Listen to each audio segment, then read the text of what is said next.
A spinner with 10 equally sized slices is shown below. The dial is spun and stops on a slice at random. What is the probability that the dial stops on a gray slice? Ooh, these look, there's no gray slices. This looks, oh, I get it. All right, I was like confused. I was like, is the black supposed to be gray or is the white supposed to be gray?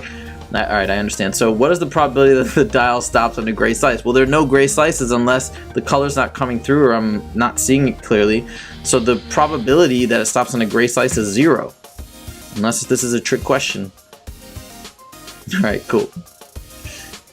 Last problem. The spinner with 12 equally sized slices is shown below. The dial is spun and stops on a slice at random. What is the probability that the dial stops on a gray slice? So again, number of ways to win, which is the number of gray slices, are 1, 2, 3, 4, 5. Over the total number of slices. How many slices are there? Well, there are 12.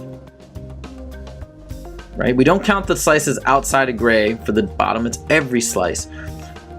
Can this be reduced? Can we divide the top and bottom by the same number? No, there are no common factors, so this is our final answer.